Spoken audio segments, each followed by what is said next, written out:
Second.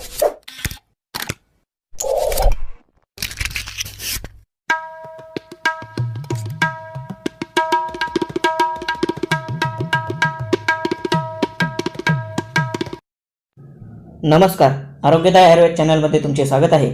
मित्रांनो, सर्दी, खोकला, ताप यांचा सामना प्रत्येकालाच करावा लागतो।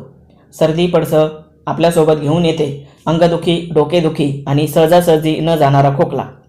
पाण्यातील बदल, हवामानातील बदल किंवा इतरांचे व्हायरल इन्फेक्शन या कोणत्याही कारणाने झालेली सर्दी वेळेतच कमी करण्यासाठी आज मी तुमच्यासमोर अत्यंत साधा सोपा घरगुती उपचार घेऊन आलो आहे, ज्याच्या फक्त 2 ते 3 रात्रींच्याच वापराने सर्दी, ताप आणि खोकला हमखास बरा होईल। चला तर पाहूयात हा उपाय कसा बनवायचा। पण तुम्ही जर आमच्या चॅनलवर नवीन असाल आणि अजूनही आमचा चॅनल सबस्क्राईब केला नसेल तर लगेच व्हिडिओखाली लाल रंगाचे सबस्क्राईब बटन क्लिक करून चॅनलचे सभासद व्हा। माहिती आवडल्यास व्हिडिओ लाईक आणि शेअर अवश्य करा। सर्दी, ताप, खोकला बरा करणारा हा काढा बनवण्यासाठी आपण सर्वप्रथम 1 ग्लास पाणी एका भांड्यात गरम होण्यासाठी ठेवायचे आहे।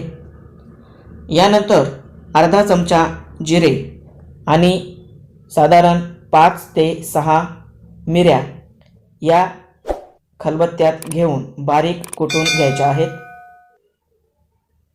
यानंतर आपण घ्यायचा आहे गूळ। गुळाचे आणखी लहान लहान तुकडे करून या पाण्यामध्ये टाकायचे आहेत।